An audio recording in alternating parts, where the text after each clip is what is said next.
Bisa ulang lagi di akhir-akhir ini kalau secara amdan, secara sengaja sering memperbanyak naskah sing ngangsalaken Jumatan teng satu kampung binaan ya, sing jumlahnya itu dunal arba'in, yang jumlah penduduknya itu tidak sampai pinten 40. Niki penting saya utarakan dan sebetulnya juga nanti nggak jauh-jauh dari apa yang pernah diyakini ya, diyakini oleh kitab Fathul Mu'in. Beliau mengutip pendapat Imam Bulkini bahwa kalau ada satu kampung yang jumlah penduduknya tidak sampai berapa 40, kampung itu ya boleh Jumatan meskipun nggak sampai berapa 40. Terus ngeten ya, kalau sukani mukaddimah ya, saya sering diberi pertanyaan begini. Saya punya teman, dia di pedalaman Kalimantan. Dulu sekolah itu ora tau munggah, gak tau munggah ya pemenang ranking munggah ya benar.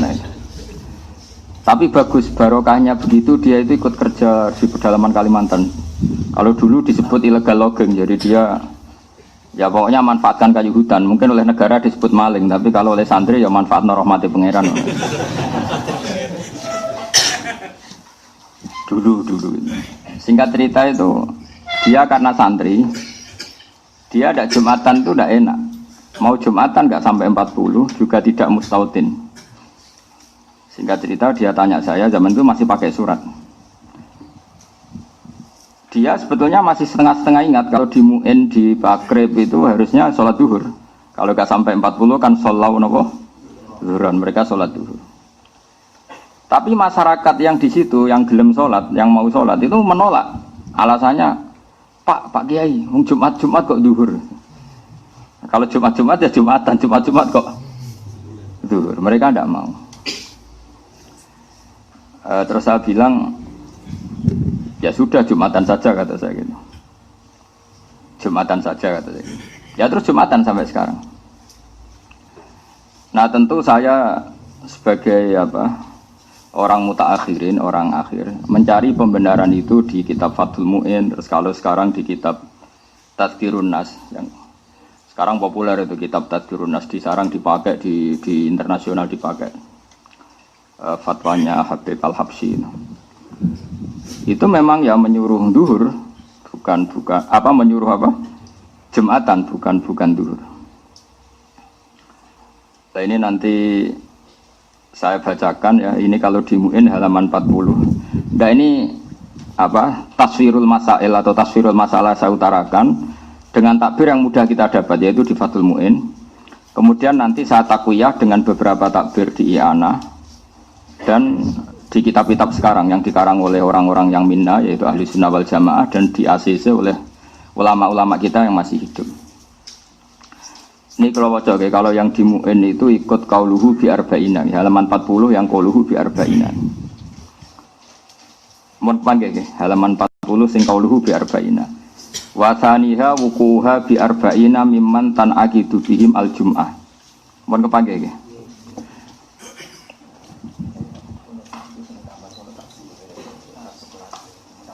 Tak kok gini. Ini kiai tak kongkon kalah tuh. Kalau wajah ya.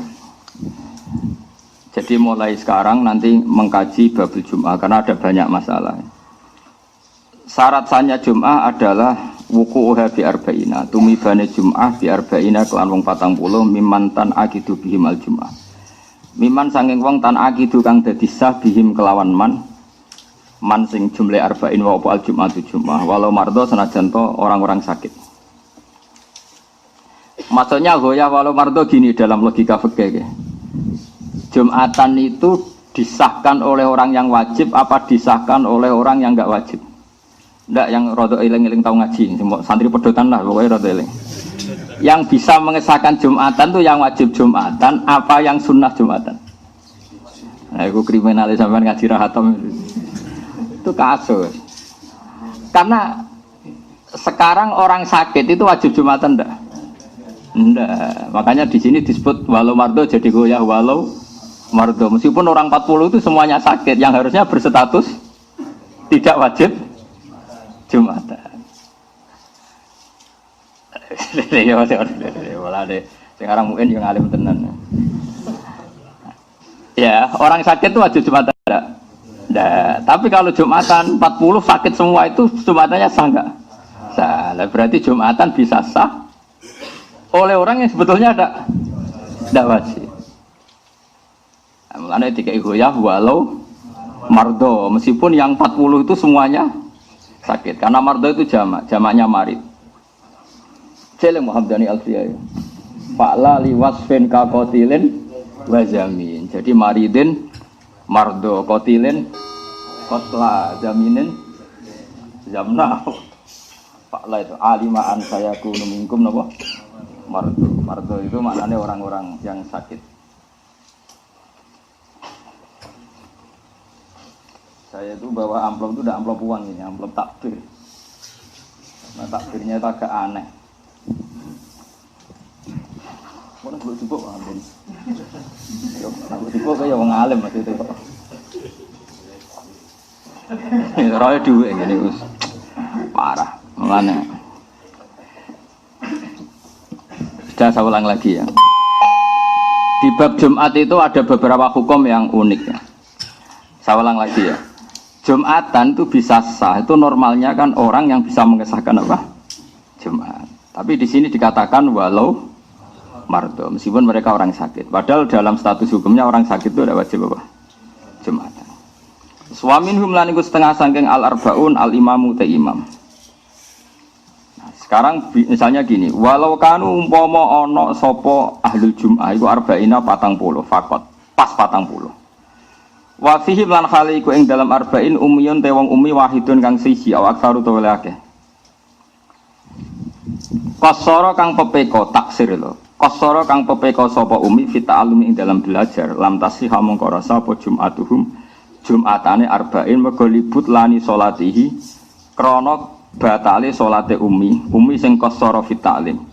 Berarti dihitung fayang kusuna mongko dianggap kurang sapa al arba'un. Jadi kalau orang 40 pas kok salah satu itu batal, balik batalnya karena ngentut, atau di antara mereka ada umi yang nggak mau belajar Quran kemudian bacanya itu salah, dan dia ketika salah punya kesempatan belajar tapi tidak mau apa? Belajar, namanya qasara apa? Fit ta'allum, dia pepeko ya. Pepeko itu disalahkan syariat. Maka itu juga enggak sah. Tapi wa amma idza lam yuqassir al-ummiyu fit ta'allum fatasihhal jum'ah kama jazama bi syekhuna fi syarhil ubab wal irsyad. Ketika orang umi itu tidak taksir fit ta'allum fatasihha moko dadi sah apa al-jum'atu jum'ah. Kama jazama bi syekhuna fi syarhil ubab wal irsyadi. Sebagaimana keputusan Syekhuna yaitu Ibnu Hajar dalam dua sarah, yaitu sarah kitab Ubab dan sarahnya kitab apa? Al-Irsyad. Tabaan di majazama bi Syekhu fi syarhir. Semaqala fi syarhil minhad la farqa huna baina ayuqassira al-ummi fi ta'allum wa alla yuqassira. Wal farqu bainahuma ghairu qawiyyin. Tapi kata Ibnu Hajar dalam sarah minhad, cek ummi ta'allum cek ora, cek taksir cek ora padha rasae. Intah. Walau naqasu fiha batalat aw fi khutbatin lam yuhsab ruknun fu ila hala naqsihim li adami samaihim lah. Nah, sekarang masalah khutbah saya terangkan ya. Sekarang misalnya khotib itu khutbah, itu syaratnya mendengarkan orang 40 apa orang 40 itu dengar? Enggak, syarat wajibnya itu memperdengarkan apa orang 40 benar-benar dengar. Nah, tenan iki latihan cerdas ya. Yang wajib itu memperdengarkan apa orang 40 harus dengar? Yakin?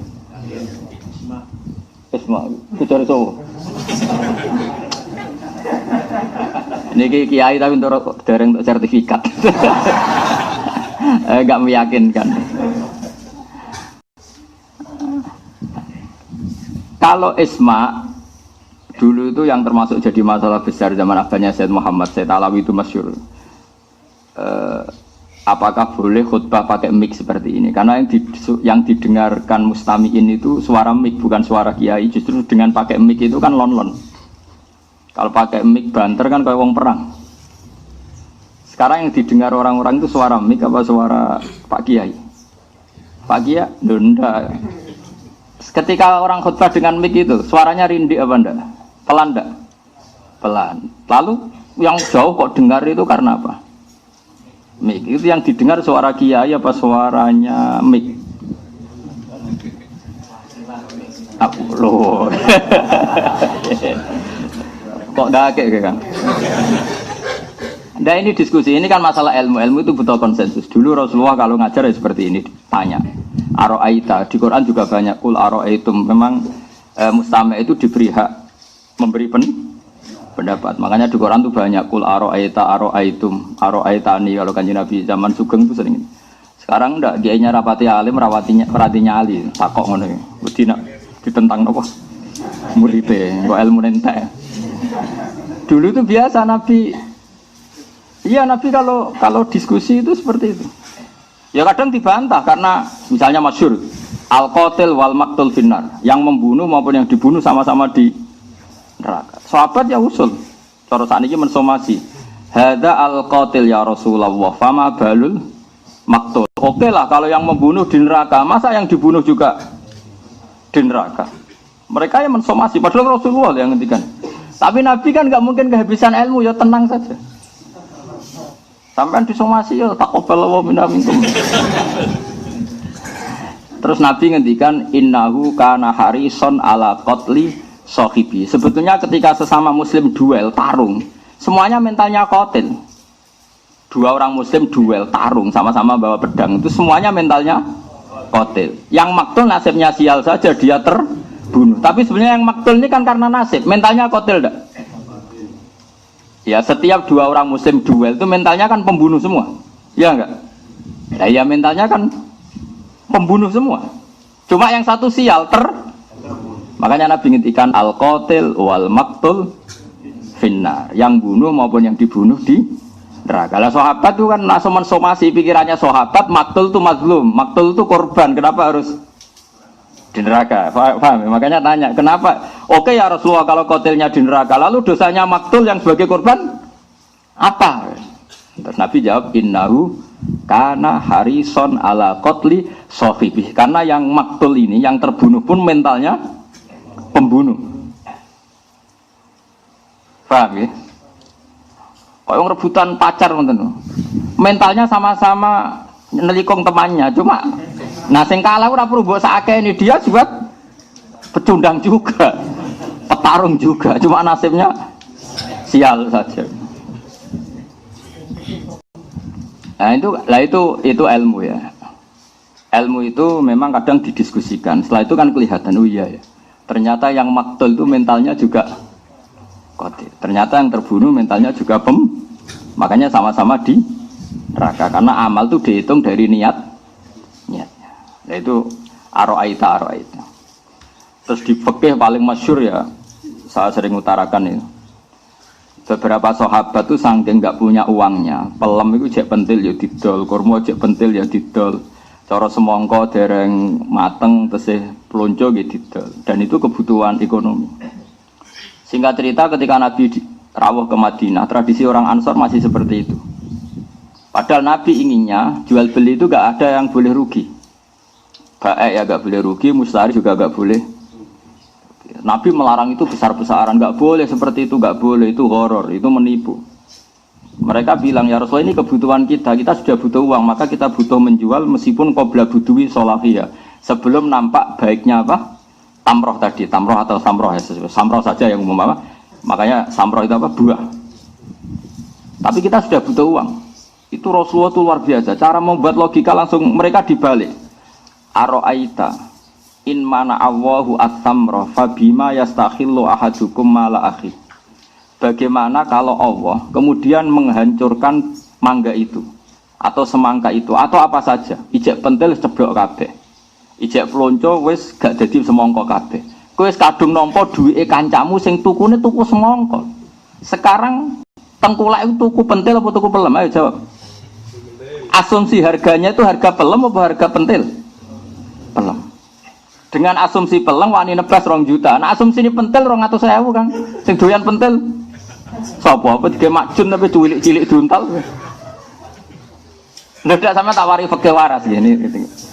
Tak latih. Pentil kok gedene sak menten pentil pelem. Ketika sak pelem dituku 2 juta iku tuku pelem apa tuku pentil? Nah, bae ini wis menjual, alasannya ya wis butuh duit. Butuh duit ora go alasan, Kang. Agar wong yo wong mati wis mati wae cek ngel-ngel wong biaya.